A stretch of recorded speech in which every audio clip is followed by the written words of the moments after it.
Hey, you guys, it is I, the Psy. Hope you're having a great day, and we are here with a Silence Quickie. So, Matt and the team have obviously been talking a lot about the NPE. Obviously, super important. We need to get a good functional, tutorial into the game. But what do I think is more important than having a great NPE? And that is having some kind of free to play mode.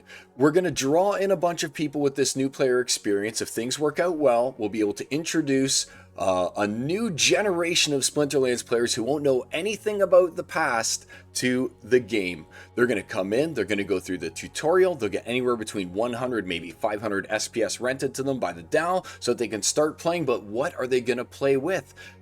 Is it just ghost cards in modern because they're not going to pay the $2 fee when they don't know what the game is? They probably won't pay for the $10 spellbook before they know what the game is, and it's going to take a long time for them to discover all of the intricacies that is Splinterlands. So I've done a video on this previously when I suggested multiple different game modes. A lot of the other streamers and content creators have also offered their opinion on this and what should be done, what can we do before the NPE, and what will make it the most successful.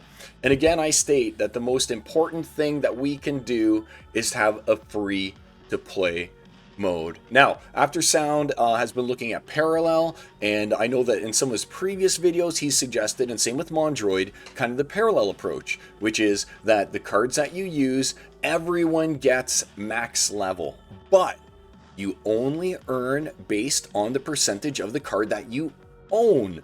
So if I were, for instance, taking a look here at my collection, and I was going to look at my Rebellion cards, and I was going to use this Goblano Soldier, who right now is a 6-star, right? So we can see that 6-star over here is, 6 out of 10. So for using the Goblano Soldier, I would get 60% of the rewards if I used Goblano Soldier. And if I was using a Ghost card, I'd get 0. If I was using a 4-star, I'd get 40%, so on and so forth. So that's one of kind of the proposals that has been sent out, is kind of like a, I shouldn't really say proposal because we all know what proposals are in this, isn't it? One of the ideas that's been sent out, which is to use like a parallel style way to earn rewards, and maybe only your top 5 games count, but with the way that Splinterlands is set up, you should get your full 24, right? Once per hour. So there we go. First suggestion is basically everyone gets all cards, and all of those cards can only earn based on the level that you have it at. And again, in my example here, I would get 60% if I used the Goblano Soldier because I've only got a 6-star. All right. The second option that I was thinking of here as well is when you get to play mode, to completely create another mode of play, and that would still be battle. So when you click a battle, you're actually into a mode that you have all cards available to you.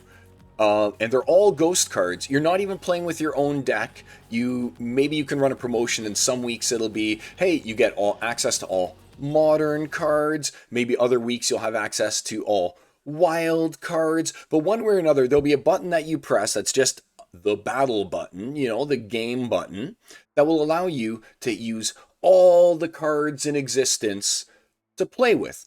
Now, there were some suggestions. I was kind of thinking in my head, should we make it so that it's like only up to 3-star on the legendaries, right? And like not all cards get their full unit. Like maybe we cap it at gold level.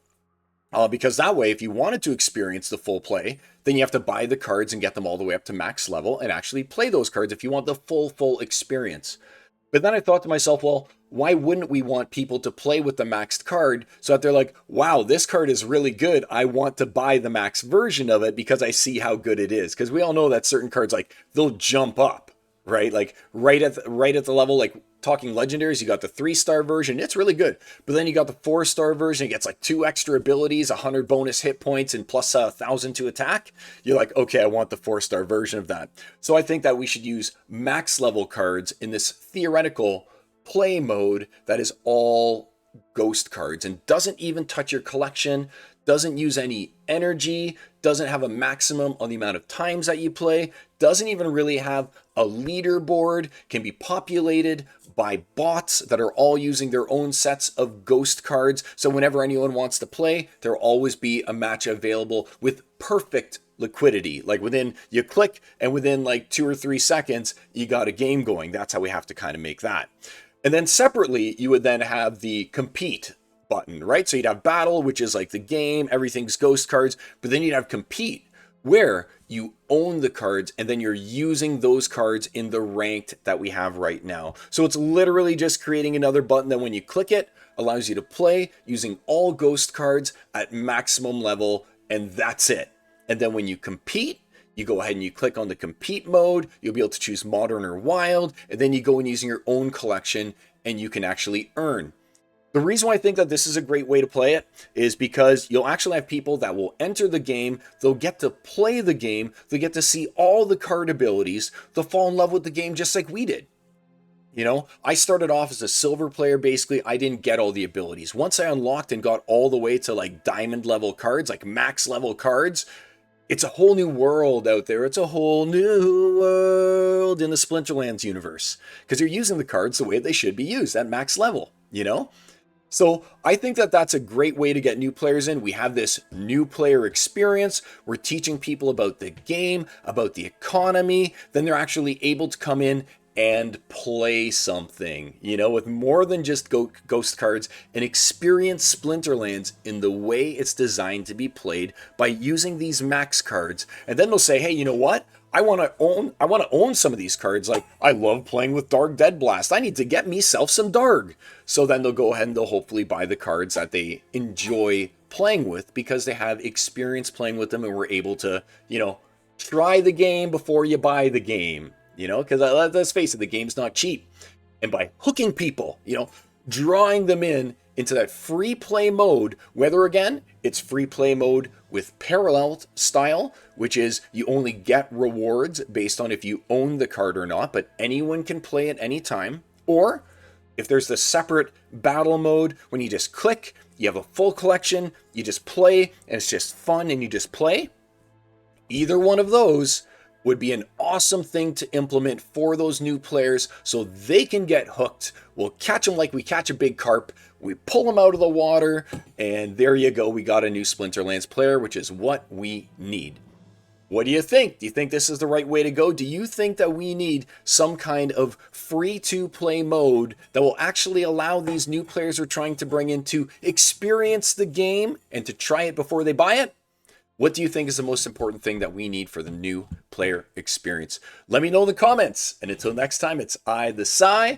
I'll see you guys maybe on Thursday when I'll stream some live games. Take care, my friends. See you around Praetoria. Peace!